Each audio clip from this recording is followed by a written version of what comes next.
My family is trying to force me into forgiving my sister after she slept with my husband and got pregnant with his baby, effectively ruining my marriage and destroying my life. Because right now they are desperate to force me to forgive my sister, saying that I have an obligation because we're family. But at this point, I really want nothing to do with any of them and I just want to move on with my life. Because right now I feel devastated and I just don't know what to do. Here's basically what's going on. Subscribe to Am I the Jerk and hit the bell to turn on notifications. Okay, so I found out 5 months ago that my sister was sleeping with my husband and he actually got her pregnant. I kicked him out and filed for divorce, and I refused to forgive my sister for it. The worst part about all of it is that he and I were exploring fertility options for us because I had trouble getting pregnant, and I was given a couple of diagnoses to explain the reasons for it. My sister knew this, and still, she expected me not to be incredibly hurt and broken by it. Now, what's just as bad though is the fact that our parents and brothers are angry that I won't forgive my sister. They even set me up once to be in the same room as her so she could apologize, and I told her I would never forgive her, and she was working herself up and begging me for forgiveness, but I just straight up refused. I even told her that I needed her out of my face because I wanted to make her suffer the way she made me suffer. My family were like, "Oh, how could you say that? You could hurt her and the baby, causing her so much distress." But I told them, hey, I don't care. My mom tried to get me to come around, but I told her that all her talk should be aimed at the person who betrayed me and wants to flaunt her pregnancy with my ex-husband in her face. My sister told me that she would keep trying to make me forgive her and would not leave me alone, but I straight up told her I wish she was no longer alive, and from the day I found out, I really did wish that upon her. My younger brother told me that he understood my pain and he didn't want me to feel shut out of the family, but then he also confirmed that he would side with everybody else if I ended up being pushed out because I won't forgive her. Even my dad asked me what could be done to make things right, what would bring this family back together. He told me that she's suffering enough with my ex refusing to have anything to do with her and the baby. But I told him I didn't care, and I was glad she was suffering. I told him in my eyes, she will never suffer enough for it. And if he only cared about supporting her, then he should leave and come back when he cares about what this has done to me. Now, my mom tried again after dad, but again, she tried the same tactic about sisterhood and not letting a guy come between us. She even asked me, what are you gonna do if your sister passes away from this pregnancy? You know, after wishing that she was no longer alive. She asked me how I would feel missing out on the baby's life. But I told her, hey, it's better than being reminded of the fact that I couldn't get pregnant, and then she messes around with my husband and gets knocked up. But now I have to ignore most of their messages because all they want to talk about is me forgiving my sister. My mom even wanted me to help with getting my ex to at least pay child support when the baby comes around, but I refuse to do that. At this point, anything to do with this baby and my sister is not of my concern. My focus is on getting a divorce and moving on from the two people who betrayed me the most. But I can already tell I'm probably going to lose the rest of my family to this, and I don't know if I'm supposed to try and save it or not. So seriously, what should I do in this situation? Because I really just don't know anymore. Holy crap, your family has it completely wrong. Why are they making you the problem? They're really looking at you and being like, wow, what's the big deal? All she did was ruin your marriage and get pregnant with your husband's baby. Come on, why don't you just forgive her? And it's like, holy crap, are we hearing ourselves right now? What in the world is going on? It's like they want you to speed run through this whole like forgiveness process just so the sister can feel better about what she did. And that's crazy, dude. Why would anybody side with this chick? That doesn't make any sense to me. Like seriously, they should really be standing by you and saying to this other sister, hey, you messed up, you need to figure this out. But instead they're going to you, an innocent victim in this situation, and they're saying, wow, I know your whole life fell apart, but come on, you just have to forgive your sister. What would family do? And it's like, dude, I don't know. Family would probably stand by the person who's been affected the most, which in this case is absolutely the original poster. So honestly, has anyone in the comment section ever, and I mean ever, run into something like this? I can't imagine the literal nightmare this would be to try and traverse this, but please leave a comment down below. What would you do in this situation? Because I, for one, would probably cut my parents off and my whole family off and probably want nothing to do with them ever again, especially if they're making these weird demands of like, oh, you need to forgive your sister. Because for me, if she betrayed me like that, I just don't think I would ever be able to do it.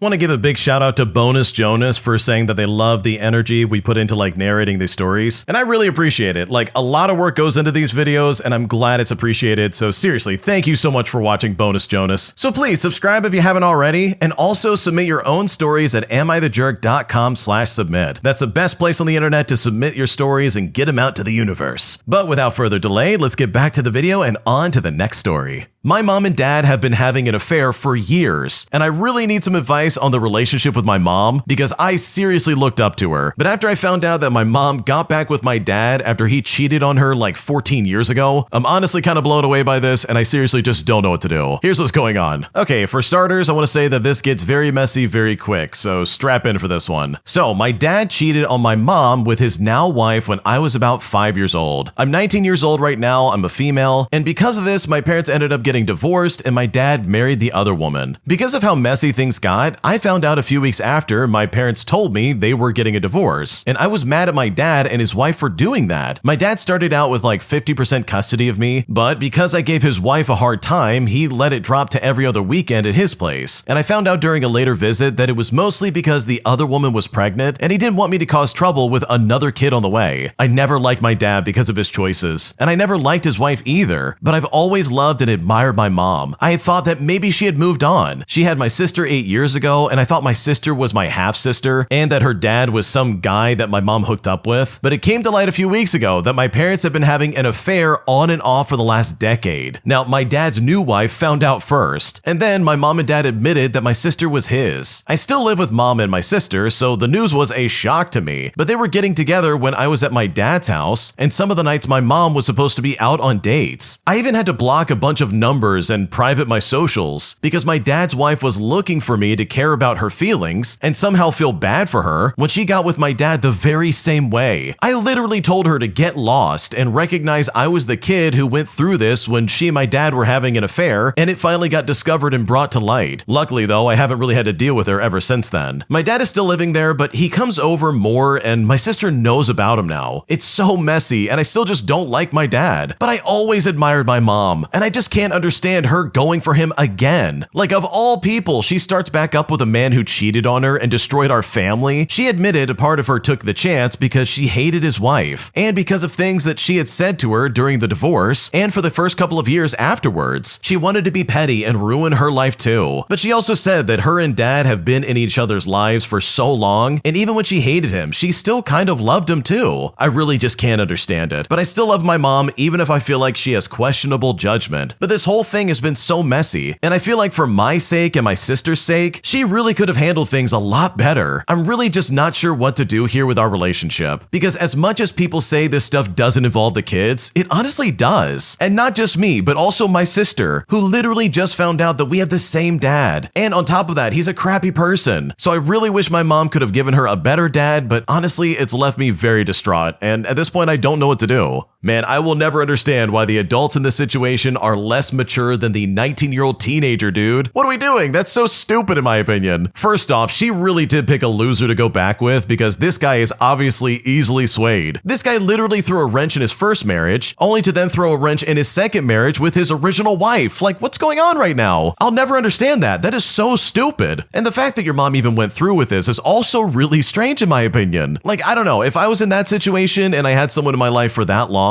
I really want to believe that, yeah, I would probably want to move on with my life and get with anybody else. I wouldn't go back to the same person who ruined everything, what, like 14 years ago? I would try my best to move on, not get back with my ex just to spite his new wife. Like, holy crap, you know he's part of the problem too, right? So I don't know, this just seems really strange and super stupid in my opinion. And if I was in your shoes, I would stay out of it and try to move on myself. Give myself and possibly my sister the life we deserve. Because these people are super immature, they're just not doing what they should be doing in life, and unfortunately it is at your expense, and that is unacceptable, and I don't blame you for being pissed off. My sister is convinced that my parents have a double standard when it comes to me and my sister simply because of our genders. As my sister feels she's not allowed to do certain things simply because she's a woman. And now because of that, I kind of feel like a jerk, as if I've done something wrong. And at this point, I just don't know what to do. Here's what's currently going on. Okay, for starters, I'm a 22-year-old male and I have a sister who's 19 years old. And for some quick background information, our parents are religious and from an immigrant background. Now, my parents have some double standards for me and my sister due to our gender,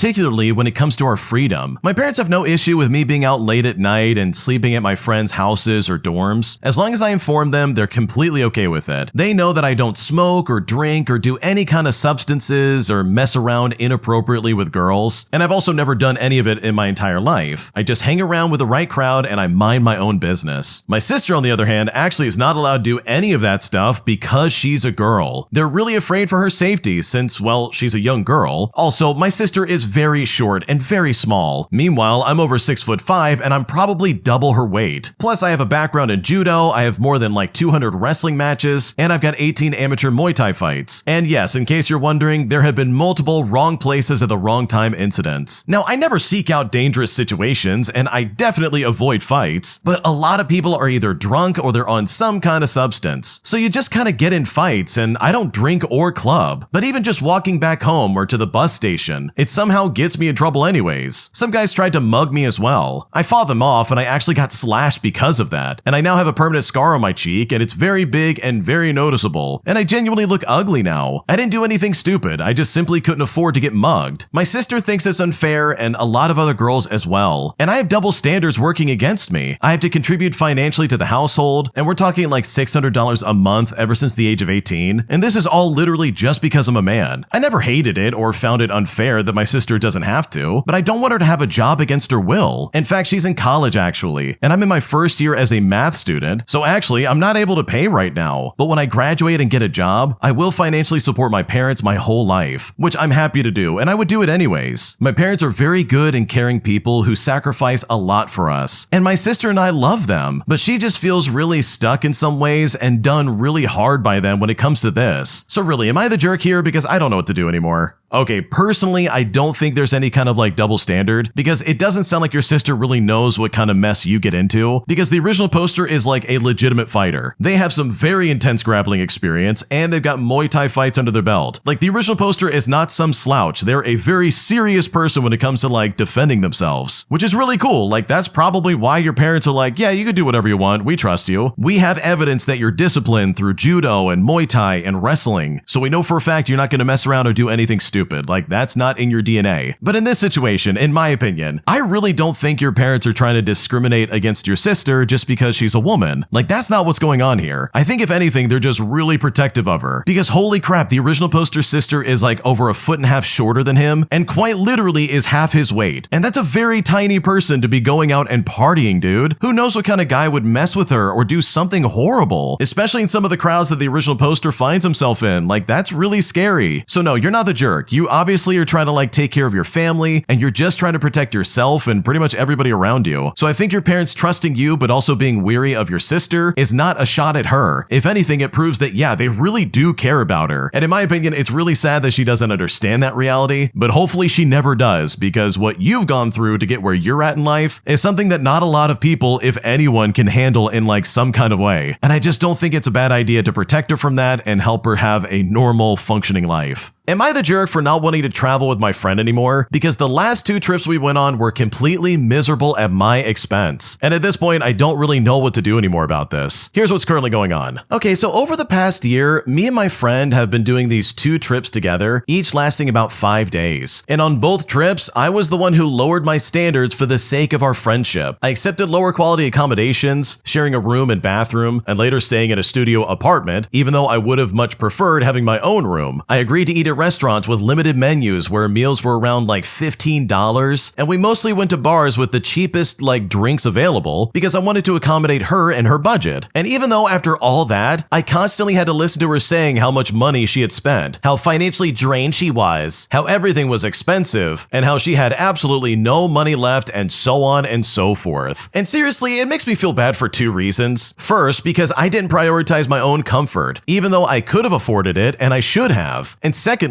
because I feel like she's making me feel guilty about money, even though I never pressured her to spend beyond her means. I also suggested that if there were things that we wanted to do separately, we could split up for an hour or 2 each day so we could enjoy the activities that interested us. But unfortunately, that wasn't an option for her. She's already planning a 3rd trip together, but honestly, I don't want to travel like this anymore. I even tried to tell her indirectly that I'm not traveling anymore, but she just laughed because she knows I live and work for travel. Now, I absolutely love culture, history, art, architecture, museums, and food. And when I travel somewhere new, I really immerse myself in the destination. I spend weeks researching it beforehand, and that preparation makes the whole experience even more meaningful. I usually visit 1 or 2 museums or attractions every day when I travel, but on our last 2 trips, I only visited like 1 museum in total, if that. I also love cooking, so I really enjoy exploring different restaurants and trying as many dishes as possible. And some of the meals I discover while traveling end up being part of my regular cooking repertoire at home. So all that to say, am I the jerk for not wanting to travel with her anymore? Because I'm super annoyed by this and I just don't know what to do anymore.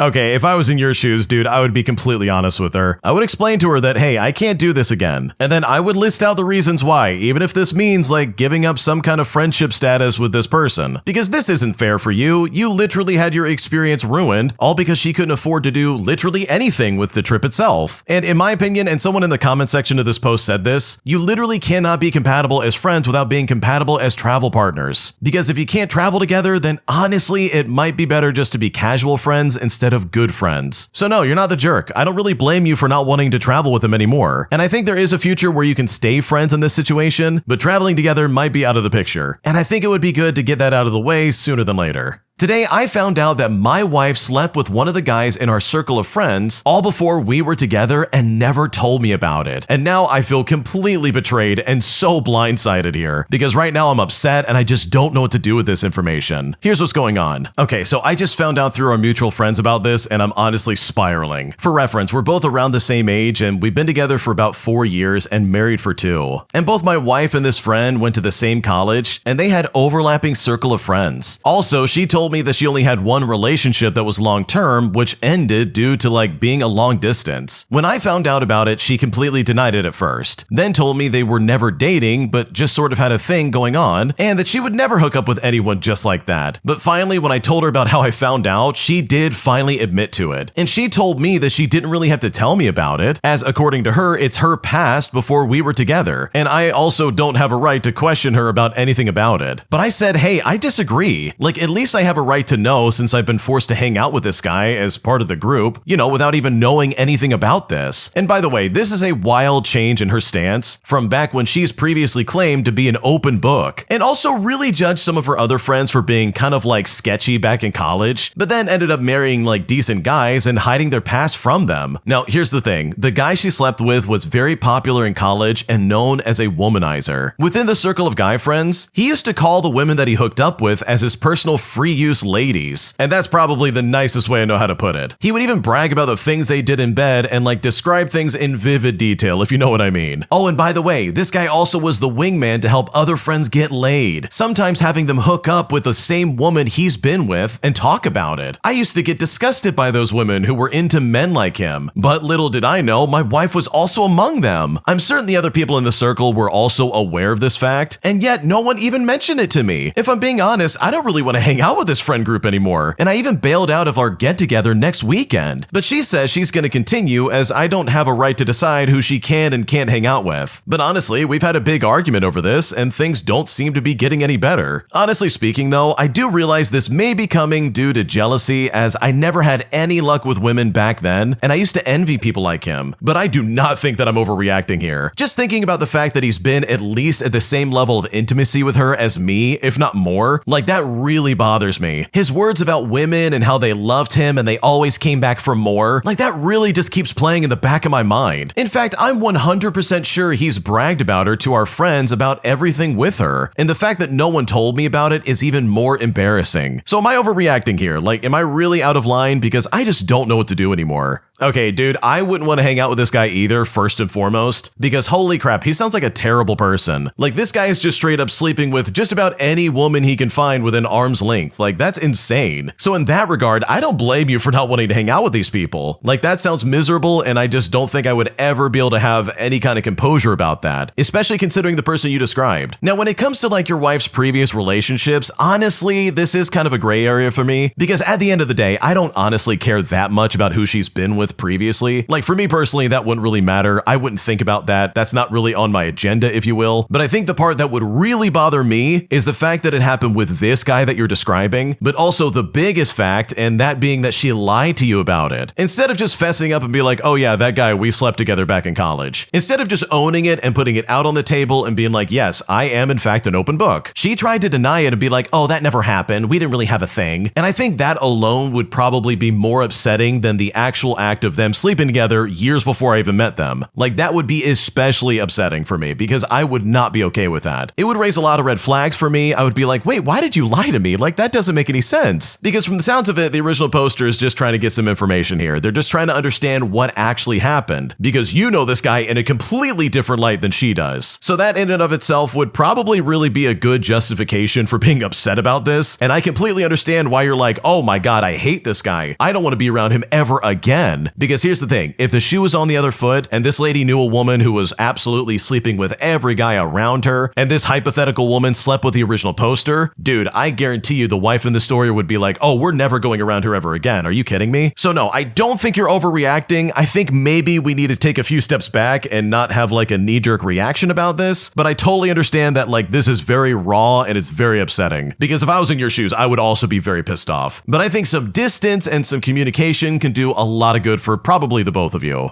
My entitled parents refused to pay me back $12,000 that I loaned to them, telling me that unless I showed them some respect, I would never get my money back. And I honestly don't know what to do. Here's what happened. 2 months ago, I recently lent my parents $12,000 as my family and I moved states, and they needed the money to pay for the house, bond, and rent. Plus, they needed money for furniture as well as some flights and some other things. My dad works and my mom gets money from the government. They have no debt or mortgages. They still have enough money to spend, but it's just the moving that was so expensive. They still get paid and have a reasonable amount of money though, but only enough for living and not enough to improve the house with furniture or painting it or stuff like that. Generally speaking, I'm always happy to lend my parents any kind of money that they need in the past, and previously it's always been paid back. I have had a really great relationship with them, and I respected them greatly growing up, especially my dad, and until recently we got along really well. I had planned on buying a car so I could work at my dream job, but they needed the money at the same time, so I gave it to them instead. Since then, I have grown increasingly bitter and angry towards them, as they have made no efforts to pay me back. And this shows in our relationship, as I am now really snappy or rude to them more often. I have lightly reminded them in the past weeks about the money that they owed me, and they just brushed it off, saying that, oh, you should just have patience. We don't have that kind of money yet. Eventually, I sat them down today, and I explained how much having a car would mean to me, and that I feel taken advantage of. My dad ended up saying, we will not pay you back anything until you stop with the rude comments and start showing us respect. And at that point, I ended up in tears because I honestly felt incredibly used. This was genuinely a first, as usually they try their best to pay me back in the past. It was always smaller amounts in the past though, and they used to treat me with respect and they were kind. They have shown no appreciation, besides a couple of thank you comments, and I honestly feel so depressed about it. I'm working at the moment and I'm saving more money, but it takes so long at $17 an hour. I also really need to buy a new phone, a new laptop, and several other things, but my funds are so low at the moment. My older sister, when she was my age, got $8,000 given to her for university, and she was given a laptop, an iPhone, and she was working at the time too, and had her own money to spend. She refuses to lend them her money, but she was given all this money in exchange for nothing. For me personally, based on my own personal beliefs, I don't like refusing someone in need when they really do need help. So if I have the money, I want to be willing to step up and help out. I still live with them, and moving out is not an option for me due to personal reasons. I also don't really want to move out as I'm very close to my siblings. How can I get them to pay me back, or at least set up a plan to do so? I am really struggling to come up with results, so any advice is really appreciated. What a tragedy this is. Basically, this original poster's parents said, oh, you want to give us $12,000? Thank you very much. And then they just took it, and they have no intention of paying it back. That would be literally the last time I would ever give them money, first and foremost. But most importantly, these parents are so toxic. I mean, this is $12,000. That is not a cheap amount. And the original poster has it right. There is so much that they could do with this money to try and improve their life and give them things that they need. They need a car, they need a laptop, they need a phone, alone. Literally all of that's being obstructed because their parents took advantage of them. And yes, the original poster absolutely got taken advantage of. For better context, the original poster is only 18 years old, so it's understandable where you're thinking, hey, let me just lend some money to my parents. They clearly need a leg up and I'm gonna help them out. The original poster probably never expected that their parents would never pay them back. So if I was in your shoes and they were really being this unmoving on giving me back my money, then I would feel used as well. This is really unfortunate for the original poster. Maybe there's some help if you talk with your extended family. Maybe talk to them about your situation and see if they might be able to help you out with what's going on. Because who knows, maybe they can talk to your mom or dad and explain to them, hey, you really need to pay your kid back. But hopefully you get this money back, because $12,000 is a lot of money and it would be a shame for you to never get it back. This next one came from the Am I the Jerk podcast subreddit. Check the links in the description if you'd like to submit your own story. Am I the jerk for cutting ties with my girlfriend a week before my family's Thanksgiving vacation? I'm a 22-year-old male and I've been dating my now ex-girlfriend for about 2.5 years. I met her at college and we hit it off straight away. We got together within the first month of talking to each other, and when she met my family, they instantly loved her. Every year, my family goes on a long vacation before Thanksgiving, and it's something I always look forward to. This year, I asked my family if my girlfriend could come on our Thanksgiving vacation. My mom said it was a great idea and she is welcome. Around a month and a half before the vacation, my girlfriend sent me a text message saying that she no longer has feelings for me and that she wants to break up. And when I heard that, I was shattered. She never showed any signs of losing feelings for me. She was at my mom's house for dinner earlier that week. She never really told me why, but she kept saying, oh, it's not you, as well as saying, there's no one else. I was hurt so much. I really loved her, and I could even see myself marrying her. I tried calling her and texting her, asking her what the problem was, but she either dodged the question or just straight up ignored me. I was in a very dark place for the first 2 weeks, but during the last 2 weeks, I have pulled myself up and I've gotten over it. Fast forward about a month, and I got a text message from a mutual friend about my ex-girlfriend saying that she broke up with her boyfriend and that she now wants to get back with me. This really surprised me, as she told me that she wasn't getting with anyone else and she just left me because she lost feelings. And soon enough, I get a call from my ex telling me that she wants to get back in a relationship with me. I told her that a mutual friend had told me that she was with someone else for the last month. She broke down and said that she did catch feelings for someone else, and she didn't want to tell me just because she didn't want to hurt me. She also said that the guy that she was seeing had cheated on her, and that she was coming to me for my support because I was always a loving and caring boyfriend. I told her that she would have been better off telling me that in the first place instead of ignoring me and putting me in such a dark place. I told her that I loved her and that I was really looking forward to going on my family's Thanksgiving vacation. She told me that she was sorry, and I half accepted her apology and just hung up after that. I was thinking about getting back with her until the same mutual friend sent me a screenshot of my ex telling this friend that basically because she dumped this other guy, she would then be able to get back with me and be able to go on this vacation with my family again. She then also implied that she was always going to go on this trip, regardless of the fact that her boyfriend cheated on her. And she was also basically trying to make me feel bad so that I would get back with her and take her with me on this trip. And at this point, I lost it. It really hurt knowing that she only came back to me because her current boyfriend cheated on her, and that she just wants me to feel bad just so I can bring her back into my life so she can go on my family's Thanksgiving vacation. I sent her the screenshot and said, don't ever talk to me again. And I blocked her on everything possible and completely cut ties with her. I told my parents and family, and they comforted me. And they actually booked an extra week of vacation, which was really, really nice of them. Now, back when I blocked my ex, all of her friends kept calling me, saying that I was such a jerk for doing that to her, telling me that because she got cheated on, I'm somehow supposed to be there for her to comfort her. They also tried to say that her going on that vacation would have really helped her recover from the trauma and stress that she went through, which is honestly ridiculous. But it begs the question, am I the jerk for cutting ties with my ex-girlfriend before my family went on their Thanksgiving vacation? Because honestly, I'm not sure. You are not the jerk in this situation. Your ex is literally just trying to use you to get back on that vacation trip, which is just really disgusting in my opinion. You absolutely made the right move of trying to get away from her. She was literally just trying to manipulate you and make you feel bad, so you'll have to let her back in just so she can go on this vacation trip with your family. I mean, how weird is that? So honestly, just move on from that, because this lady sounds crazy, and you can find a girlfriend who will love you for who you are, as well as one who won't use you just to go on some vacation. An entitled mother sits there while her kid cries on the ground and refuses to help him after he fell off his bike, and I honestly could not be more annoyed. So I was in the park with some of my friends. We had been there for a few hours, and most of them decided to go home. One of my friend's bike chain had jumped off its gears, so I helped him put it back on. After he leaves, I start heading towards a cafe in the park so I could run into the restroom and wash the black grease from the bike chain off of my hands. And this is where the entitled mother comes into this story. As I was approaching the cafe, this little kid who couldn't have been more than 5 or 6 years old falls off his little kid bicycle and starts crying. No one goes to help this poor little kid, so I help the little boy off the floor and see that he has some scratches on his leg. I ask him if he knows where his parents are, but he can't get any word out through the tears. So he points at this lady sitting on the bench nearby who is looking up at the whole situation. I pick up his little bike and I'm about to walk him over to his mom when a man runs up to us in quite a panic to see if his son is all right. At this point, I noticed that the chain on the kid's bike was dangling off. As I still had grease on my hands from fixing my friend's bike earlier, I offer to help out and try and put his chain back on his bike. At this point, the dad is being very thankful towards me. He asks his son where his mom was, and the boy once again points to the same lady sitting on a bench, who is still just watching the situation play out. The father sighs, and you can hear the frustration in his voice now. I give the bike to the dad once I'm done, and he thanks me. As I'm about to walk away to go wash my hands, the lady who had been watching the whole situation up until this point walks up to me and gives me a $10 bill. I ask her what this was for, and she says it's for fixing her son's bike. And at this point, I just about lost my mind. I say to this lady with the most shocked expression I've probably ever had on my face, "You just watched your son fall off his bike and get hurt, and you didn't budge from the bench. You didn't care, but instead you're going to pay me for fixing his bike?" And once I had said that, she looks at me as if she had done nothing wrong and proceeds to say, "Oh, he's just exaggerating." She says this as she glances at the kid sitting on the ground with his dad cleaning the cut that he got on his knee. I look at this entitled mother and I say, "Look, keep your money, lady. Just take care of your child, please." And I proceed to walk off to the cafe restroom. As I'm walking away, I hear the dad starting to argue with her. I have no idea what happened next or what they were saying to each other, but regardless, I just hope this mom finally starts to look after her kid. How weird and entitled can you possibly get? Here's your kid falling on the ground, screaming and crying, cutting their leg open, and you're just sitting there on the bench watching a stranger take care of them. I mean, if that's not a terrible parent, I don't know what is. Thankfully, this kid has a good father who's actively involved in this kid's life, because the mom literally just sat there like a passenger and did absolutely nothing to help their son, which is not fair for the kid at all, or for the person who helped him out in the first place. I mean, they didn't have to stop and help this kid. The fact that he stopped in public just to help out a child is really brave of him, to be completely honest, because there are some crazy people out there that would make some crazy assumptions. So good for him for at least doing a good deed for the day, even if this mom is a terrible mother and would rather let a stranger take care of her kid as opposed to stepping up and doing the right thing. My entitled mother goes through my diary and learns about my deep dark secrets just to try and use them against me. And when I tried to approach her about it, she just doubled down and said that she did this for my own good, and I honestly could not be more upset. Here's what happened. For some backstory, my mom is religious and incredibly intrusive, more so nowadays since my brother got married and moved out. She doesn't believe in privacy and thinks she has to know everything. I have known her to pry into my drawers and things and listen behind the door at times when I'm either talking to someone or myself. She also did this with my brother when he was still living here, listening in on his video calls to his fiance because she didn't trust his marriage. It started with him, but now she's moved on to me. So I was feeling mentally ill, and my mom knew about this and suggested that I write down my thoughts on paper to get everything out. I didn't know how to feel about therapy yet, and I thought it was a good idea. For the next year and a half, I wrote down my emotions. Stuff like how my day went, my experiences, everything. I would vent, I would cry, I would smile to this book. I would even draw down my feelings if I felt like it. It was very personal to me, and there was some extremely personal stuff in that journal. Things including my darkest thoughts, my true identity, and descriptive details about my relationship with my partner. I never planned for anyone to read it, especially my mother. Some days, however, she would ask me questions to say things that would sound awfully similar to what I would be experiencing at the time, even though I had not told her anything. I got suspicious, but I never asked, and instead, I just started to hide my my journal. One day, I was approached by my partner who was paranoid and wanted to buy a pregnancy test. I was extremely nervous and I was stressed as we were too young to take care of a baby. I mean, we wanted to have a kid one day, but not this early. I had so many emotions going on inside my head, but I took the test and it turned out negative. We were both relieved and we calmed down for the rest of the day. But at the end of the day, I wrote down an entry regarding what happened and I just tucked it away. The next morning was eerily quiet. We had woken up for mass and my brother was driving us there. He was acting normal. It was my mom and dad that were very off. I would try looking to my mom, but she'd either look away or stare right through me. It was an extremely uncomfortable drive. When we made it to church, my mom and brother left the car, while my dad and I stayed inside for the next 30 minutes before mass starts. I look over to my dad and I ask him, "Dad, what's going on? Why is mom acting so cold?" It takes him a minute just to respond to me before he says, "You shouldn't leave your diary lying around." My heart and my stomach dropped. She could have read anything or everything. I was absolutely terrified for what would happen next, but I also felt really hurt and betrayed. My dad helped to console me and admitted that he didn't want to read it, but my mom forced him to listen to her reading it out loud to him. He wanted to respect my privacy and had the same experience in the past where his mom read through his diaries and confronted him about them, in which he later had to end up burning those diaries. I was really thankful to have had him there by my side, and I couldn't have asked for a better dad. Since then, we've been getting along and have a much closer relationship. My mom and I, on the other hand, we finally had a sit down that night and we talked, and she finally told me herself about the journal. She confronted me about my most recent entry, the pregnancy test entry, and told me how mortified she was that I was spending quality time before marriage. And she just kept asking me, "You do know that's not right, right? It's not how a Catholic girl should be." She went on and on, sobbing and questioning whether she was naive to believe I could behave and not be tempted, as well as asking the heart-wrenching question, "Am I not a good mother?" I just sat there, crying silently with my head down, while my dad stayed quiet until he decided to sit next to me and hug me close. Eventually, I spoke up and I asked her, "Why did you look through my journal? What gives you the right?" She argued that she had every right, since I was going through a tough time and she was looking out for me since I never talked to her about my problems, and that apparently this is the only way that she'll know, and now this is apparently a way for me to learn to trust her. But I don't want to talk to her about what's going on in my mind. It always ends up relating to her religious beliefs or making me feel more terrible than I already do feel. And her reading through my diary didn't make me want to trust her anymore. If anything, it made me want to run away. Ever since then, there's been a massive rift between me and my mom. I'm usually very forgiving, sometimes a little too forgiving, but I don't know if this is something I can let go of. Before, any behavior that I saw, I just brushed off because I thought I was overreacting, but after that, it became a bit clearer to me that something really was off. It really sunk in for me when I was telling a friend this same story while also stating, "But she's a nice mom, right? She makes me food and buys me clothes." My friend then stopped me and mentioned how those are just basic necessities and that I shouldn't be basing my relationship with her on whether or not she's providing those basic necessities. My friend then asked me how she's supporting me in my life or if I have any other good memories with her. And after that, I just blanked, which is honestly really unfortunate. So to all the parents out there, please understand this. If your kid wants to talk to you, they will if they feel you are approachable and will be supportive. But if they don't want to, that's fine too, and they are entitled to their own privacy. And don't spy on your kids in hopes that it will bring you two closer together, as it will only make you drift apart and could potentially break your relationship with them. What an awful situation to be stuck in. I think it's funny that your mom asked the question, "Am I a good mother?" Because you know what? If you're spying on your kid like that and making assumptions about your kid based on a private journal entry, then yeah, you're a pretty terrible mother. A journal or a diary is just that. It's supposed to be private experiences that you're just trying to get out of your head and document for later reference. Later meaning like, I don't know, years later, not like 10 minutes later. The original poster's mom is incredibly toxic, and no amount of justifying on her end is ever going to excuse her going through this person's diary, because in my opinion, there's absolutely no good reason for that. My boyfriend's family is really controlling of his life, and I honestly don't know what to do in our circumstance. My boyfriend and I have been together for almost 2 years. We graduated in June, and we're planning on moving in together in a new city. Because he ended up getting a job in his hometown, down, I decided to move with him. We've been living separately for the first few months, due to him wanting to spend more time with his family, as well as just try to save some money, which I've been okay with since I was able to find a pretty solid job and have been able to support myself while living with my roommates. Before moving, we agreed that we would live separately for a couple of months for the above reasons before moving in together, especially so his family could become more acquainted with me. Flash forward a few months to now, and I am more than ready for us to move in together. I'm tired of living with roommates, and I want a nicer place. I'm also tired of having to go to his parents' house whenever I want to see him. I want my boyfriend and I to have our own life together. The only thing stopping us is his family's rejection and disapproval of our idea. They are deeply religious and think it's too early for us to move in together. In fact, they want to sit down and have a discussion about compromising in some way instead of just allowing us to move in together. We talked for over an hour last night over the phone, which was per their request. Their ideas are that he lives with me part-time and pays me 1/4 of my rent, which is just financially unfeasible. This city is very expensive, and that just would not work. The other option is that we wait until later in the future. And you know what? I really don't want to compromise. Reason being that I don't want to set a precedent that it's okay for them to interfere or dictate our life decisions. That's just not going to happen. We are both adults, and we both make our own money. I also feel that I already made a lot of sacrifices by moving across the state on the premise that we would live together. My boyfriend and I have already put a lot of thought into this individually, and I am of the belief that family members can be there to guide and provide wisdom in the process, but they shouldn't play a huge role in making the ultimate decision. So I honestly need to know, who is being unreasonable here? Is it me or is it the parents? Am I showing red flags, as they would put it? What should I do? I don't think it's unreasonable for you two to make your own decisions. For context, the people that are being described in this story are not teenagers. They are in their 20s, they are adults. They very much can make their own decisions in their life. So the fact that this guy's parents are stepping in and saying, okay, let's do it this way, which would definitely be financially unfeasible for you, is really inappropriate in my opinion. And I honestly would not take it. If you want to move in with your boyfriend, that is a decision between the two of you. They have literally nothing to do with it. And if anything, this is a problem with your boyfriend. I mean, how is he allowing them to basically run his life? He is 22 years old. He should be able to make his own adult choices. He does not need them all over him, dictating what he can and cannot do. That's not fair for you, and it's definitely not fair for him. And honestly, letting these people in to have some kind of discussion, as if they have any chips in this game, is only going to cause frustration in your life. I'm not saying cut them out, but I think cutting them out of this decision specifically and making it between you and your boyfriend would do both of you a lot of good. Because you said it best. You literally moved across the state under the mutual assumption that you would be living with your boyfriend eventually. And if that somehow gets ruined because of his parents, that would be incredibly infuriating. So I think have a conversation with your boyfriend and decide with him specifically what you two want to do, because his parents do not make the decisions anymore. And honestly, it really comes down to what you and your boyfriend want to do. My entitled mother lies to my face, telling me that I have a heart defect ever since I was a baby. And she did all that just to try and prevent me from getting the COVID-19 vaccine. And when I found out the truth, I was absolutely enraged. And I absolutely could not believe that she would do something like that to me. Here's what happened. So this was in the middle of the COVID-19 pandemic, right when they started announcing the vaccine for teenagers. I was living with my mom, who wasn't anti-vax growing up, but now believes COVID is fake, and the vaccines are evil and all this other weird stuff. I had told her I wanted to get the vaccine and asked her to book me an appointment, but she said no. Every time I asked her, it was a no, with whatever excuse she decided to make up. Until one day, I sat her down and I decided either she support me in this choice or I would go and get it done myself without her. And this is what I had to say. I said, Mom, I know how you feel about the vaccine, but you are immunocompromised. And if you get COVID, this will be really bad. I need to get this vaccine. My mom looked at me and said, I don't care. No, you are not putting that in your body. I tried to reason with her by saying, Mom, pretty soon we won't be able to go anywhere without being vaccinated. I won't be able to go out for dinner with my friends or do anything. And at this point, my mom drops the biggest lie she's ever told me in my life. My mom asks me if I want to know the truth as to why she doesn't want me getting a vaccine. She went on to say, when you were born, you had a tube in your heart that wouldn't close. We had to keep you in the hospital for weeks to fix it. And even then, they were worried worried that it could open back up at any point and that you would not live. Doctors say you shouldn't get the vaccine if you have had a severe heart defect, and you do. And when she had said this, I was absolutely astounded. I had heard many stories about my birth and the health problems I faced as a baby, but that was never mentioned. Not once in my growing up. I was immediately worried about my heart and started panicking, doing research to see what are the chances that it were to open up and to cause more problems in my life. My mother knew I was panicking over it and simply said nothing, but I was freaking out. So I reached out to a friend of mine that had a similar heart defect, and we chatted for a little bit, and she said I should be fine to get the vaccine. Fast forward to a week or two later, and I went downstairs to tell my mom that I had booked an appointment to get the vaccine, and that after much research, I should be fine. But as soon as I told her that, she looks up from her phone and says extremely nonchalantly, "Oh, by the way, you don't have anything wrong with your heart. I just don't want you to get the vaccine." And she said this as if she was telling me she was going to get milk, totally calm with absolutely no remorse for lying to me. My jaw dropped. I couldn't believe that my own mother had lied to me about me having some serious health problems just so I wouldn't get this vaccine. She watched me freak out about it and worry about passing away and said nothing about it. She just let me freak out. She watched me almost cry when she told me and said nothing, all because she didn't want me to get a vaccine to save her life. I eventually got the vaccine anyway, and with much begging, eventually so did she. She refused to get her second dose and was extremely overdramatic about her first. She screamed and cried for hours, saying how much her arm hurts and how sick she was. To this day, she still only has one dose, and I've never forgotten the fact that she lied to me. This is actually crazy to me. The fact that this mother would lie to their kid, claiming that they had some kind of heart problem, just to avoid them getting the COVID vaccine, is like borderline crazy in my opinion. If you don't want to get it for personal reasons, then go ahead, don't do it. But to lie to somebody just to manipulate them so they can follow your stupid agenda is so unbelievably toxic and such a terrible thing to do, especially to your own child. Like, the original poster was literally doing this to try and protect their mom. They were literally trying to just not get them sick. But she turns around and lies about a serious health problem. I mean, that's absolutely unexcusable in my opinion. And sure, the original poster's mom has every right not to get the vaccine, and they have every right to voice their opinion of, hey, I don't think you should get it either. Like, go for it, free country, do whatever you want. But to make up a lie this severe about someone having heart troubles just so you can feel smug about preventing them from getting it is not only unbelievably toxic, but also incredibly abusive. The original poster went on to say that they now live about 18 hours away from their family, and that her mom lives off the grid, whatever that means. So hopefully they don't have to deal with him on a daily basis anymore, because who knows what other kind of lies this lady will come up with just to try and manipulate their kid. My friend tries to put me down just because I live with my parents in my 30s, and it's really starting to bother me, and I honestly don't know what to do. So I'm in my 30s and I live with my parents. I've always held a job and I make a good salary. I contribute a sizable amount to them monthly, which I think helps them financially, and I prefer to give them the money rather than a stranger in rent. I have a friend who seems to always try to bring up if I'm still living with them, especially if we haven't talked in a long time. She has either lived on her own or with her boyfriend from when she was in her 20s, but has always struggled greatly financially, at times even having multiple jobs. I have always had more disposable income or spending room, and I think she resents me for it, even though it's never been rubbed in her face, and we don't even meet up that often to see each other. She's really struggling financially though, and earns below the poverty line, and now also has kids. I never ask about her financial situation or ever really bring up money, but whenever we speak, she gets really aggressive to find out whether or not I'm still living at home. It's asked kind of in a rudely and demanding way, and the question usually doesn't even fit the conversation. It's almost just out of nowhere. I feel like she compares us in her head, and the only thing that allows her to feel she has a foot up and isn't doing so bad in life is being able to say something like, well, I might not have as much, but at least I'm not a loser who still lives with my parents. I have no shame about it, and actually enjoy a super good relationship with my parents, who have been married for 40 plus years. I genuinely enjoy their company, as well as their conversation, and this is just an opportunity to know and to relate to them as adults, which I would not have had the chance to do if I moved out right when I was 18. I don't know how long they'll be around for, and you know what? I like to get time with them when I can, but I feel the tone of the question is meant to shame and expose me, almost as if the way she's asking the question is her way of gleefully snatching the sheet off of me and exposing me as lame in some way, as well as just trying to knock me down a notch, or somehow trying to convince me that I'm not that good after all. Her own dad, I think, has never been active in her life, while I've always had an excellent life, and my parents gave me absolutely everything they could. I was never spoiled, because we were of very modest means, and we never had money like that anyway. I honestly feel that my living with them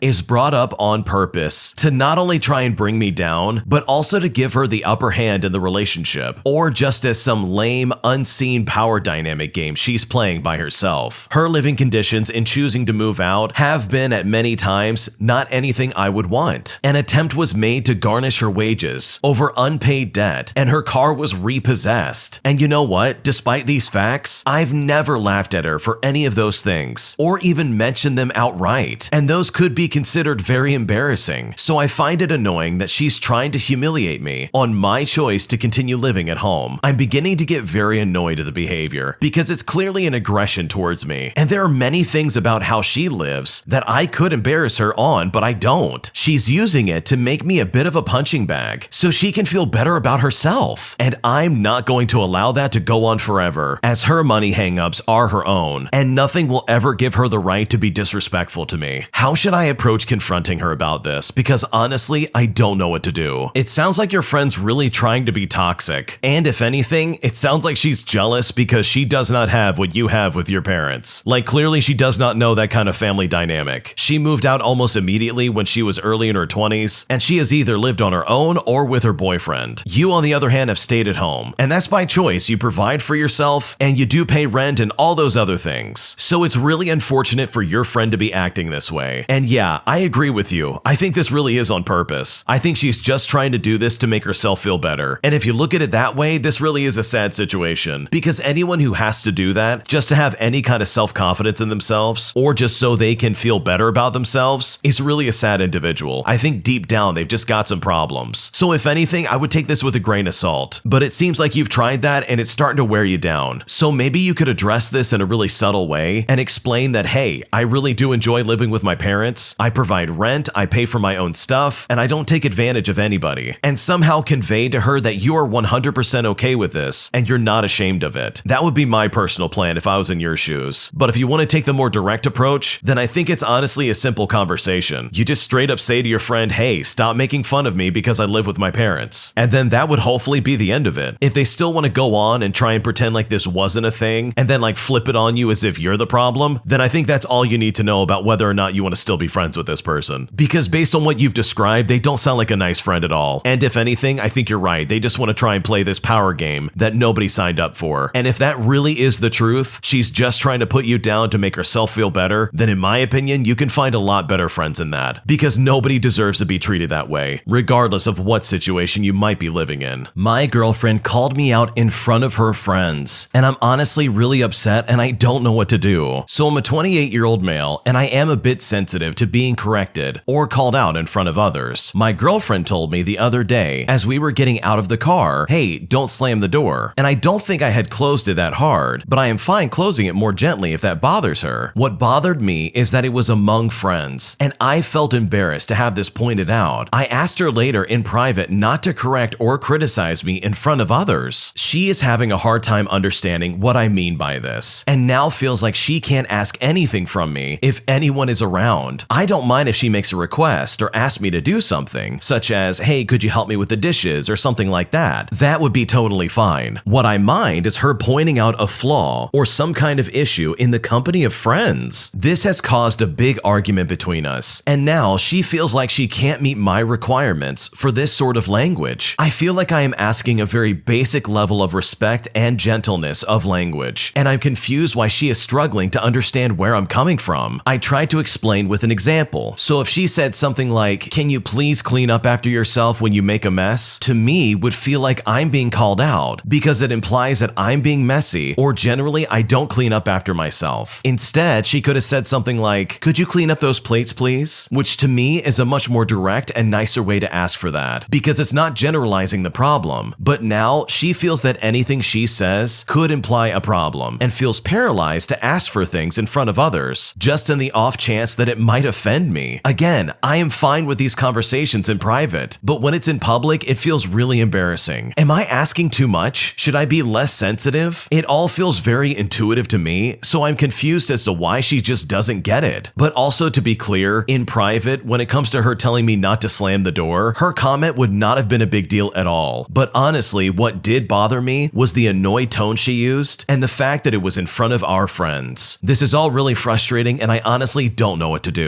So in my opinion, I think the original poster is just a little too sensitive. I don't think someone telling you not to slam the door warrants any kind of private conversation. I mean, this would be different if she shouted at you or made fun of you afterwards or something like that, but a simple correction and just a request, to be honest, is not that big of a deal, regardless of if it's in front of people or not. So I think maybe this is just a you problem, if anything. I can kind of see where you're coming from, but at the same time, it just seems a little silly. I think you just gotta realize that your girlfriend's probably not doing it maliciously, and she's not doing it to try and embarrass you or somehow put you down. She probably just didn't want you to slam the door. And also, to the credit of the original poster, I can kind of see where you're coming from with the cleaning up example, where the first one kind of implies that you make a mess all the time, but the other one implies, hey, can you just clean up these plates? But even that, it's not that big of a deal. And I think this is something on your end that you need to figure out. Because from the sounds of it, unless there's something going on that you have not described in this story, I don't honestly think your girlfriend is doing anything wrong. And I honestly think you would be better off not taking this so seriously and getting so upset over the smallest comments. My mother is constantly putting me down and making me feel terrible regardless of the circumstances. And I've honestly had enough, and I've decided to move on from her. First, a bit of backstory before the main event. My biological dad was never a part of my life. Literally, I was 6 months old and he was gone, but my sibling's dad raised me and was a part of my life from the age of 2 years old up until 21. And my stepdad has been with my mom for the past 21 years. So I've always had parents. I have also always had issues with the biological dad thing. It does bother me. And because of it, I've had therapy and a lot of counseling. And because of that, I'm able to manage just fine. My mom also knows that it bothers me though. And when she's tried numerous times over the years to push me to seek out my biological dad and have some kind of relationship with him, I've explained that that isn't going to happen ever. But yet she still continues to push. So I moved out at 22 after I had to return after university to live with my parents. I then spent about 7 years living 3.5 hours away, so I got used to not seeing them that often. I moved back to an area where family lives just over a year ago. I'm very much an independent person. I live my life, I run my own household, and I work full time. I was a prison officer for 8 years, so because of that, my shifts and hours were very much all over the place, and I didn't have a lot of free time. I'm super close to my cousin and her family. They live about 20 minutes away from me, and we go to the same gym and spend a lot of time together. And to be completely honest, she's more of a sister than anything else. I've also suffered with depression and anxiety over the years. I've been medicated in the past. This is something my mom always questioned. She would always say something like, "What have you even got to be depressed about?" I mean, I do okay. I've recently changed jobs. I got myself a wonderful and supportive partner. I got a dog, and everything does seem good. But to me, living my life is not something to report back to my parents every 3 seconds. And if I did tell them something I was doing, there would just be judgment. They would say stuff like, "I don't like your tattoos," or "I think your movies and shows are stupid," or they would try and monitor how I spend my money. The pressure when I was single to find someone and have children was immense. I hated being questioned about my love life, so I would request it be a topic never spoken about, yet it would always be brought up regardless. Eventually, I began to dread spending time with my parents, as it would never end up going well, and I really didn't want to be a part of it. So my mom would want to spend time together, which is cool, no worries, me too. Yet she would complain when I wouldn't sort out anything solid, but at the same time, she wouldn't call me or attempt to make any arrangement herself either. It wasn't as if she was constantly trying to rearrange things, and I would say no. She just expected me to be the one to reach out every time. If I didn't instigate it, it didn't count, and I would never be able to pop around, as they live on a boat and they move about, and they are always a bit of a drive away. I live in a solid, stationary house, and on occasions when she's asked me to come by on such and such day, the answer is always yes. Several times in the past, she's given me ultimatums of sort, saying stuff like, "I've tried to be a good mother, you don't appreciate me, and your dad left me," which is something she loves to throw out, using the line of "I'm an only parent" quite a bit. And that honestly always always destroyed me to be reminded that yes, my biological father was not there. And you know what? I've always called and pleaded and apologized, but this latest one just did not work out the way that it usually does. My mom has never been a stranger to cutting contact with family members if they've done something that she doesn't like, and this time around, I'm the latest person to get this treatment. In fact, she didn't speak to her own mother for 6 years, and she didn't speak to her sister either for about 7. So when it comes to me, the thing that triggered this type of response was that I told her I was going to take Nan out for lunch, and if she wanted to come too, she should come along. Initially, I got a response saying, "I don't know whether to be happy to be invited or sad. I think it's the latter." And after she said that, I didn't even bother responding. The next day, I get a message back from her, and she says that she's so disappointed with the fact that I apparently didn't make any effort to try and meet for lunch, which is honestly not true because I did reach out, and I asked her if she did want to get involved, but she said no. And moments like this have cropped up throughout my entire life. And you know what? I'm angry. I'm so upset, and I'm just done with this. It's like I'm being punished for living my life, and I honestly don't want to grovel anymore. My partner saw this and saw my reaction to it, and he was utterly disgusted by it. And you know what? I'm just gonna let her have her way. She is the one that stepped out, and I am simply done with running after her anymore. What a terrible parent. It seems like she's trying to do all these things just to make your life a little bit more miserable. So you know what? I don't blame you for walking away from this situation because she sounds incredibly toxic, and it doesn't look like any type of negotiation or talking is ever going to change that fact. My entitled roommate is refusing to get rid of a dog that she just suddenly picked up and is in fact risking us all getting evicted if she doesn't get rid of it, and I honestly don't know what to do. So I live in a mobile home complex, and I share a trailer with my wife and 2 roommates. Recently, my female roommate gave us 30 days notice that she will be moving out because she had lost her job, which is the 3rd job she's lost since she moved in with us 6 months ago, and she found a boyfriend who would let her live with him rent-free. She did pay her last month's share of rent, which we paid the landlord last week. A few nights ago, the soon-to-be ex-roommate woke me up in the middle of the night to ask me if she could bring a friend's dog over just for a couple of nights because he was being rehomed, and the person rehoming him needed to get rid of the dog immediately while the person taking the dog needed a couple of days to get their house ready. I told her I was personally okay with it as long it was only a couple of days, and I assumed she would make sure it was okay with my wife and our other roommate too. I only found out after she brought the dog over that she had asked my wife, who told her she wasn't okay with it, and she didn't even ask our other roommate at all. Yesterday, the roommate informed us that she had fallen in love with the dog and would be keeping it herself. She didn't even ask us if we were okay with that. The problem with that is, first of all, our complex that we live in requires a pet deposit of $100 per pet, which she refuses to pay because she's only staying here another month and can't afford it. And if she gets caught taking the dog out, then we will get evicted. The other problem is her bedroom is right next to our other roommate's bedroom, and all the noise the dog is making, plus all the noise she's making talking to the dog and taking him to go out to the bathroom every hour, is keeping our roommate awake when he's trying to sleep. My wife and I can also hear her taking out the dog when we're sleeping because the front door is right next to our bedroom, and she loudly talks to the dog in the front yard. My wife, our male roommate, and I had a meeting with each other about this situation, which is when I found out that my wife told the roommate that she wasn't okay with the dog at all, and our other roommate hadn't even been asked if he was okay with it. We all agreed that we weren't okay with her waking us up all the time and potentially getting us evicted if she gets caught, which would be pretty easy, by the way, when she's taking the dog outside every hour and loudly talking to him. So I took the initiative to calmly and politely tell her that we weren't okay with her keeping the dog here, and she would need to find somewhere else to keep him until she moves into her new place. And when I told her this, she went berserk. She started yelling at me, demanding that I give her back her rent money, but I told her that rent was already paid to the landlord. She then demanded that either we let her keep the dog or we have to pay her back for the rent that she paid. She then said that we should just deal with the dog because it's only for a month. I told her we tried being nice about this, but she wasn't being fair to us. She needs to consider everybody in the house, not just herself. She is still refusing to get rid of the dog, and it is going to take her a while to move all her stuff into her boyfriend's house. I'm not even sure if there's a way we can legally enforce her removing the dog without risking getting evicted for having an illegal animal in the complex. And worst of all, we can't even go to the landlord to do anything because all they could do is just give a 30-day eviction notice. Other people in this complex have gotten kicked out for having illegal animals, but they were still given 30 days to move out because that's the law. So either way, it looks like she's forcing us to put up with the dog for the next month. We're also worried because she said that she would take things into her own hands if we didn't comply with her demands, which might mean that she could lie to the landlord and say we consented to the dog being there or something like that. It's hard to know what she means by that, but she has a history of ruining people's lives when she doesn't get her way, and I honestly don't know what to do. What a crazy situation, because this lady is literally trying to get you evicted. She's using this dog as some kind of extortion tactic where she's gonna be like, you know what, you can either listen to me or I'm gonna make things worse. I mean, if I was in your shoes, I would go to the landlord, all three of you, and say, no, we did not consent to this dog, and basically expose this lady for the psychopath that she's being. That way you can at least avoid getting evicted in some way, shape, or form by saying, hey, this is our roommate that's moving out, we do not want this, and this dog is not ours. So hopefully this gets worked out in some way, because this definitely sounds like a nightmare, and this lady literally sounds unhinged. So hopefully nothing drastic happens, and she can just leave without any kind of problems. My crazy psychotic manager demands that I come in during my Christmas vacation, literally right as I'm about to board my plane to see my family. And when I tell him no, he freaks out, vandalizes my home, and destroys my property. And I honestly could not be more stunned. Here's what happened. This happened last year. I'm a 22-year-old male that used to work in one of the biggest restaurants in my country. And during Christmas time, it is so busy that we would make the same amount of revenue in just 1 week during December as we normally would in 3 whole months. We even have to rent out 2 whole buildings next to the main building during December due to the fact of how busy it is. Well, about 2 months in advance, I asked my manager if I could have the 2 weeks leading up to Christmas, as well as 3 days after Christmas, because I was going across the country to spend time with relatives I haven't seen in over 5 years. Surprisingly, he said yes and wrote it on his calendar. I am surprised, because he usually doesn't allow time off from work, especially that long of a break during December because of the Christmas rush. But my manager has a history of telling people a day or two before their time off work that it has been revoked and that they needed to come into work today regardless. But I was just glad that I got the time off and actually called my family, telling them that I could see them for Christmas. Now fast forward to the day that I am in my car leaving to go to the airport, and you guessed it, I got the dreaded text message from my manager telling me that I needed to come into work today because it's the busiest he has ever seen the store, and the 2 extra buildings aren't even enough space for everyone, and they are very much understaffed. I told him that this would be impossible for me, as I am about to leave for the airport right now, and I got this time approved months ago. He told me that he doesn't care, and that they cannot keep up with their work demands. He even says that there's almost an hour wait just to be seen by some of these people. I told him that I am not coming in today, and you will have to find someone else to cover for me. And this is when he starts to lose it. He tells me that if I do not come into work today, that I'm gonna be fired. So I told him, go ahead, fire me. Nothing will stop me from going on my trip to see my relatives. And then I hung up the phone. He did not give up though. During the entire car ride to the airport, he just kept calling me so much that I blocked his number. He still messaged me on all of my socials, so I blocked him there as well. I then put my phone on Do Not Disturb as I got to the airport to board my plane. I thought that was the last I would hear of it, but about 2 days into my trip, I get a text message from one of my friends back in town showing me a picture of my house completely trashed, spray paint on the front of the house, windows smashed, and my front yard completely ripped up. I was stunned. I thought to myself, who could possibly do that? Then there was a message spray painted on the front of the lawn saying that I should have come into work, and I was fuming. I unblocked my manager's number, called him up, and started to yell at him, telling him that I am going to call the police and report him. He says that I wouldn't dare do that, and then hung up again. I did end up calling the police, and they saw everything that had happened to my yard. They then asked me if if I wanted to press charges, to which I said absolutely. When I got back from my trip, I claimed all of this on my insurance, and luckily they paid for all of it. I went to his court hearing in January, where he broke down, saying that he only did this because of the stress from the amount of customers that were in his store. He ended up getting 6 months in prison for his crimes. But what he said on the stand really got to me. I felt really bad in the end because I felt like I left him with all this stress during the busiest time of the year. So it begs the question, am I the jerk for leaving to go on vacation even though I got the time off? This story's absolutely crazy. This manager definitely needs some help. They actually vandalized this person's house and were stupid enough to not only expose themselves, but to basically confirm, hey, yeah, I did this. I mean, what an absolute moron. So no, you are not the jerk. These people suck. This job was horrible. You have every right to go on vacation. The fact that this manager would try to bring people in after they've called off work during the busiest time of the year is a clear sign that this guy sucks at his job. Like, if you know it's going to be busy, then you need to secure people yourself and not try to drag me off of my vacation that I reserved, by the way. So I honestly would not sweat this, because having your manager go to your house and vandalize it all because you wouldn't come into work is absolutely crazy, and there's no reason for you ever to put up with that. This next one came from the Am I the Jerk podcast subreddit. Check the links in the description if you'd like to submit your own story. Am I the jerk for getting a colleague fired and a permanent strike on his university record? So we had just gotten back to in-person classes, and I go to a school that mostly hires students as interns to give them work experience, and each position comes with a lot of perks. I had been a residential advisor for the majority of my schooling and had finally been chosen to become the head residential advisor. I accepted this happily because it meant I got to pick my own room and could ultimately stay alone if I wanted to, and I really wanted that. Before I became head RA, I had helped everyone that approached me with an issue, even to the point where if we went to parties and we were all under the influence, I'd still be the one, even in my inebriated state, carrying people back to bed and making sure the girls weren't being touched without consent. I had even broken up cases that would have led to a lot of really bad situations. Fast forward, and I am the head RA. I am also in my final year, and if you haven't pieced it together already, I am someone who puts his all into everything that I do, and I don't like to look at things from an illogical perspective. As the head RA, I also had the task of selecting the next set of RAs. All was moving smoothly, and it was really shaping up to be a good time, apart from a few hectic cases I had to handle. Then, in October, COVID hit the campus. The country I live in has a lot of regulations on health, and they don't mess around with that stuff. I have heard of them shutting down institutions for disregarding health laws. I do not know how accurate that is, but hearing that and being the head RA meant I ultimately had to manage COVID on campus. So we started with the fact that the people who were infected were taken to isolation, and I had to make a schedule for the RAs so that food, medication, and other necessities could be delivered to people in isolation. It was a very hectic period. The numbers kept growing, and our team was way understaffed, but somehow we managed to keep it under control. Then, people I considered to be friends had to go into isolation because of contact tracing laws, and some of them had COVID-19. The same standard was followed for them, and halfway into isolation, they started breaking it by running around campus at night and all that. I kept warning them and letting them know that they couldn't do that because it could lead to us losing control of the situation, and if the Ministry of Health found out during their checks, it would be dire for the institution. One of the guys doing this also had a position with the institution and was well aware of all of this. But even if he wasn't, I had warned him multiple times. He kept breaking isolation time after time, and I kept warning him. During all this, the RAs were having mental breakdowns and were evidently struggling to keep up with the stressful situation, and I was also getting stressed out and overworked and starting to break down almost every other day. It couldn't continue like this, so I had to put my foot down. To do this, I sent a general email to the school informing everyone of the measures I would take if anyone was found breaking isolation protocols. They didn't stop, and I wasn't having it, so I emailed the medical team on campus and listed their names, as well as those who had positions of authority in the school, with all the relevant evidence I could gather, as well as sanctions of the law and code of conduct that they had broken, including witnesses and times, where I had warned them multiple times and they refused to listen. I also filed a disciplinary case against each and every one of them. It took me about 5 hours to do all of that, as I was very precise precise in my detailing, even making sure the timestamps were as accurate as possible. Then a friend who was in isolation broke it, and I warned him, and I told him what I would do if he did it again. He also had a position just like the others, and he broke it again. I sent him a formal warning using the school's official communications account and told him that I would take him up if he broke it again. He broke it for the third time, and I lost it when he sent me a long text message asking why I had only sent him a warning email and not the rest of the people who were also breaking isolation. So I told him that I had filed cases against them for that, and I didn't want to have to do that in his case. I told him to just stop breaking isolation, and he refused and broke it again. At this point, my back was against the wall, so I filed his own case, and I didn't spare any detail. I gave all the information I had about this, as well as screenshots and all. He even went ahead to email the medical team to report me, saying I had sidelined him and was using my position to bully him. So I did not stop at the disciplinary council case. I also emailed my manager and explained the situation to her. She put the department that managed student job positions as well as the head of the campus in a copy and went off on him. Because they all put their efforts into breaking isolation, we ended up having a lockdown, and that tripled the stress we were having during this time. They still didn't stop breaking isolation protocols, and I matched their energy by recording every single instance and making a direct report to the disciplinary committee. Fast forward to when the cases are over, and he has cut me out of his life. As far as he was concerned, I didn't exist to him, and he had gotten a bunch of other people to do the same. Personally, I didn't mind that. I also found out that the cases I filed led to a lot of other people getting expelled, some being suspended, and a lot of them having permanent reports and strikes placed on their records. I didn't feel bad or remorseful in any way. A lot of them had come to me, telling me how I had changed, and that they couldn't believe I would do this to them because they were on scholarship, and they don't know how they would ever explain all of this to their parents. And you know what? I told them good luck in the most nonchalant way I could. This kept on happening again and again. A lot of conspiracy theories also came out on how COVID was apparently just a version of the flu, and how we would just be fine. So every time someone came to me, I would always ask them, if your actions caused COVID to infect and injure another student, what would you tell their parents? And you know what? When I told them that, I never got a response back. I ended up being branded a jerk for basically ruining their degrees and future. And I really need to know, am I the jerk for getting my colleagues fired, as well as getting a permanent strike on their university record? This is a crazy story, because this literally happened in the middle of COVID-19. And I think above anything else, the way these people were acting is incredibly irresponsible. And I don't blame you for a second for deciding to report them. Friends or not, they were being extremely disrespectful, and they were doing stuff that could have injured someone who's immunocompromised and has issues with COVID-19. So no, in my opinion, absolutely not. You are not the jerk. You literally gave them so many opportunities to just stay in isolation and not go out at night. Like, they literally just had to do nothing and they wouldn't have gotten in trouble. They did this to themselves. And if I was in your shoes, I just would not feel bad about someone else's dumb decisions. And that's honestly not your problem. My boyfriend is convinced that I'm actually cheating on him when I fall asleep, and he's being an absolute jerk about it, and I don't know what to do. My boyfriend is 30 years old and I'm a 25-year-old female. He has been previously married, has kids, and was physically and mentally abused by his ex-wife. And worst of all, she cheated on him with someone close to him. Last night, he accused me of cheating when I unexpectedly fell asleep in the evening and didn't wake up for 3 hours. I woke up to see that he was calling me, and I answered the phone, and he was upset. I looked at my phone and I saw that he had texted me many times and tried calling me for many times as well. My first thought that came to mind was, oh no, this isn't going to be good. And while this isn't the first time that something like this has happened, but this incident was the worst. I knew he was not going to be happy with me. I tried to explain myself to him, and he kept questioning me, wanting to know in detail when I fell asleep and what I was doing beforehand that I was so unoccupied that I couldn't answer him. He asked me why I didn't hear my phone, and so I told him that I keep my phone on silent all the time, which is honestly the truth. I never have a ringer on or a notification sound, but he says that I'm lying. He brought up my Bluetooth earbuds. I tried to tell him that I haven't used those in a while, but again, he says that I'm lying. At this point, I'm hurt, and I'm trying to figure out what I can say to have him see that I'm innocent, so I try to reassure him him by saying, I would not do that to you. You're the only man that I want. I love you so much. But all he says is, I've heard all that before from my ex who cheated on me. Why should I believe you? We went back and forth for a bit on the subject. I'm trying to reassure him that I would never cheat on him, and that I love him, and that I understand his trauma, and that I want to do anything to help reassure him. He goes on to say that he's been through this before, that women have an easier time cheating on men, even going as far as to say that if he was a woman, he definitely would cheat. I asked him then, what does that say about you as a person? And he just didn't answer me. He just kept saying what he did before, and I was honestly stunned. Then the subject was changed to a date we have planned, and we went into this conversation just a little bit more. Shortly after, he does apologize to me for being unreasonable and for basically comparing our relationship to what he had with his previous wife and claiming that I was cheating. I don't remember the rest of the conversation, but he does bring up something that's absolutely ludicrous. He says, you know how you said you'd do anything to prove yourself to me? Then I want you to go work out with me. And when he said this to me, I was completely thrown off. I am considerably bigger than he is, but that was completely out of left field. I've been wanting to lose weight, and he knows that, so at first I thought it was just an innocent remark. Then I realized he might be using this to try and control my time, to make sure that I'm not cheating, even though I wouldn't do that. I'm so confused and I'm hurt as to what to do here. I know it's hard being cheated on, and that trust for anyone being taken away, but this is starting to feel like narcissistic behavior, and it's really starting to disturb me. What should I do? It does not sound like your boyfriend is being very nice in the slightest. I mean, he freaked out over you having a nap. Just imagine having children with this man. Literally, it seems like this guy's gonna be up on you all the time, making sure that you're not cheating on him. I mean, the misogynistic comments this guy just made about women is really disgusting in my opinion, and is absolutely unacceptable. It also kind of sounds like maybe he's not ready for another relationship. He literally accused you of cheating on him all because you took a nap. I mean, how ridiculous is that? So overall, he's just super toxic, and if you choose to stick around with him, hopefully this all works out, because in my opinion, his actions are a massive red flag, and it's not something I would take lightly. My boyfriend's mom is planning a dinner date for him with another girl, and I honestly don't know what to do. So I'm a 23-year-old female, and I'm currently living with my boyfriend of a little over a year, while he is working, and I am preparing to take my MCAT and apply to medical schools. I have not had the easiest time navigating my post-secondary education, and as a result, I am only now preparing to work towards my goal of becoming a doctor. I come from a family where not many of us go to college. Neither of my parents have a bachelor's degree. I am lucky enough to have completed my bachelor's after attending community college, and up until meeting my boyfriend, I felt as if I had done pretty well for myself and was pretty proud of my accomplishments. This hasn't set well with my boyfriend's mom though, who emphasized from a young age that her children succeed academically and enter lucrative careers. He did go to a top university and is now starting his very good job, and so I know she feels as if he could do better than me. They fought a lot in the beginning of the relationship, and I thought things had been smoothed over for the most part, and she had become more accepting of me once we moved in together. After today, however, I'm feeling very depressed. I overheard a phone call that they had with each other, where she told him that there's a daughter of a family friend who is interning in our city, and she set them up for dinner. She kept saying how this girl is very, very nice and pretty, which I feel shouldn't have been relevant to the conversation if it was only supposed to be for networking. I can only assume she is still looking for better matches for him, even though he is literally in a relationship and lives with me. Although the people of my culture are not the most financially successful, they are full of love and compassion, and I have been missing that dearly. I want to be part of a family that will appreciate me for the love I give to their son, and not one that only cares about what status or money I bring to the relationship. I believe this part of my background is one of the main reasons my boyfriend loves me, and it's because of the warmth and affection I have been able to show him that he hasn't experienced from his family or peers. I do love my boyfriend, but I don't know if I want to feel like I am less than him to the most important people in his life until I finally achieve my career goals, which will take at least 8 years. Has anyone ever dealt with something like this before? What should I do? It is very unfortunate that this original poster has to deal with this from their boyfriend's mom. It really is toxic and completely unnecessary. I think this lady needs to remind herself that, hey, this girlfriend is going to be a doctor. Like, that's a very prestigious career if that's really what they value. And eventually, a lot of money can come in because of that job. So it's really weird that she would try to set set up her son with another woman. And if I was in your shoes and I overheard that conversation, I would definitely go to my boyfriend and be like, hey, what's going on? I overheard that your mom's trying to set you up with another woman. You're not going along with this, are you? Or even a conversation along those lines, where you just check in with them and see how things are going and what's actually going on with this dinner or this networking opportunity. Maybe even express to him your concerns about his mom and how she, as well as the rest of his family, just don't respect you in the way that you would want them to. If anything, they really are just being jerks, and that's not fair for you at all. So if you choose to go that route in addressing this, hopefully it goes well, because it sounds like you really do love your boyfriend, and I honestly don't blame you for wanting to be on good terms with his extended family, especially if you two end up getting married together, because anything less than that really could be a nightmare for the rest of your marriage. My girlfriend wants to talk to my ex, and I'm not sure what to do. So after some drama with some text messages, my girlfriend of 6 months has decided that she would like to speak to my ex-girlfriend, who I was in a long-term relationship with for about 3 years. My ex and I are currently no contact, aside from one singular happy birthday message, mostly because I did not handle things in the best way, and my ex has no respect for my relationship with my current girlfriend, and she only respects her in so much that my girlfriend is a human being and gets that basic crumb of decency. Typically, my ex is an acquired taste. She is very blunt, dry, and sarcastic, but she isn't one of those people who is just mean and uses "I'm blunt" as an excuse. Once you get to know her, it's so easy to see why she is so many people's go-to person. She is one of the kindest, most fiercely loyal individuals I have ever known. Don't get me wrong, she definitely has some issues, which is one of the reasons I think this is a bad idea, but you get the picture. My girlfriend, on the other hand, is very sweet-natured and funny, but her autism means that she takes absolutely everything at face value. You cannot joke with her unless it's super blatantly obvious, and sarcasm is a hard no, because it goes straight over her head. By her own admission, she is as dumb as soup, although this isn't a mutual thought, just to clarify. To give a brief overview of the scenario, my ex-girlfriend and I were together for 3 years, and then 2 on and off, but we were not seeing other people. My friend set me up with my current girlfriend, and after our first date was a success, I immediately ended things with my ex. I do not have any recollection of how I told my ex-girlfriend about my current girlfriend, because I was completely under the influence. My ex was obviously hurt by the way I did it, because she refused to talk to me about it and has only ever said that what I did was straight up gross. My ex's friends definitely consider me to have cheated on her. In fact, our former mutual friends all took her side and think that what I did was gross. She herself, to the best of my knowledge, doesn't see me as having cheated, but she does feel betrayed. For clarity, I had been telling my ex for a few months that we were just friends, and I was single, and I could do what I wanted. From the time my current girlfriend and I started dating, up until about 8 weeks ago, my ex and I spoke a few times a week. I went no contact with her before the birthday message because she overstepped and disrespected my girlfriend too many times, and it was more than enough for me to not be okay with it. I'm not sure if my current girlfriend knew I was still in contact with my ex because I never expressly told her. When I asked my girlfriend tonight why she wanted to talk to my ex, she said that she wanted to do it to better understand me and just to understand what is going on there. But she itched her nose, which is what she always does when she's telling the truth or the whole truth. I tried to suggest that talking to my ex might not be the best idea, and my girlfriend blew up at me in the same way that she did when she found my ex's response to the birthday message I'd sent her. I'd really love some advice on what to do in the situation. Should I let my girlfriend reach out to my ex and speak with her? What should I do? It was probably the biggest mistake of your life to literally let your ex back into your life. What a terrible decision. You really should have kept that no contact going, because now you're literally just causing rifts in your relationship, and this is all literally just self-imposed problems. Like, why on earth would you message your ex in the first place? No contact means no contact. You're literally risking your own relationship just to try and say happy birthday to somebody who feels betrayed by your actions. And you know what? Your ex has a point. What you did to her is really terrible. So if anything, I think the original poster really is the jerk in this situation. It seems like they're trying to keep their ex on the hook, and it just is not fair for them. So if anything, I think it's time to just let her go and focus on your current girlfriend, because from the sounds of it, she's not happy with you. And I think it's time to do what you need to do to retain that relationship and not let it fall by the wayside. An entitled customer acts incredibly obnoxious, snapping his fingers and clinking his glass just to get my attention. And once things got so bad, I ended up snapping at him and putting him right in his place. And what happened as a result of that absolutely absolutely blew my mind and still has left me surprised to this day. Here's what happened. So I worked at a very small restaurant in Baltimore City. It was the part of the city that was up and coming at the time. So we had a mixed clientele of hipsters and seniors who had been coming here for years. Early on in the night, I got a foretop of two elderly couples who had come down for the crab cakes. From the very beginning, at the start of our interactions, one of the men was very condescending, calling me nicknames like sweet cheeks and stuff like that. I took their order, and not even 2 minutes later, he was snapping his fingers to get my attention. So I finished what I was doing and I went over to him. He asked me to bring him about 5 different condiment sauces, as well as a bowl and a spoon so he could make his special sauce. So I ended up doing that, even if it was really weird. He then proceeded to give me a supposed lesson on how to make this sauce. I can't remember exactly what the contents were, but I do remember mayonnaise, Worcestershire sauce, malt vinegar, and honey Dijon. Once he was done, he said, "It's a shame you have to live this life, but pretty people never get the brains, you know? Maybe the sauce can help you get something on the menu." At this point, I had had enough, and I just walked away. 2 minutes later, the snapping ensued. I looked at him, looked away, and continued on with my other customers. My tip literally wasn't worth it with this guy. Then, after his ignored snapping attempts, he started clinking his glass with his fork, which I also completely ignored. When their food came out, I took it to their table, and he was enraged. He asked me why I had been ignoring him, and I told him straight up that I don't respond to snapping and clinking, and that if he would like to get my attention in the future, he could use his manners and say "excuse me" like a dignified human being. I then asked what I could help him with, and he said he just wanted me to try his sauce, to which I obviously declined. When their meal was finished, he let me know to not expect any kind of tip because I was so ungrateful of him. He said that he was just trying to help me get some prospects, and that's when I let him know that I was in my final year of graduate school and I was at the top of my class. I said that my prospects were just fine and that his behavior was completely unacceptable. I told him he was rude, condescending, and incredibly ignorant, and that I hope his prospects in life improve with a little bit of training in basic human manners. He stormed out and said he would be contacting the owner, who was thankfully on my side and gave me her blessing. But after that altercation, everything changed. 5 minutes later, his wife came in and discreetly handed me $50. She thanked me for teaching him a lesson. I'm not sure of her reasoning on this part, but after that, they came in once a month and always requested my section. He always said "excuse me," and they always left a $50 tip. When I graduated and left the city, they got me a card and a very generous gift. So in the end, it all kind of just worked out. This story definitely took a turn I did not expect. I would have never guessed that that guy and his wife would have come back to that restaurant and specifically asked for this original poster section. But I guess the wife was right. He really did need to be put in his place and taught some manners. While it's good to see that he learned his lesson, I think it probably would have been a lot better for this guy to learn this lesson before treating people like garbage. I mean, how obnoxious is that? Snapping his fingers and tapping his glass just to try and get his server's attention. You have to be a pretty terrible person, in my opinion, to treat someone like that. There's no good excuse, in my opinion. The fact that he was trying to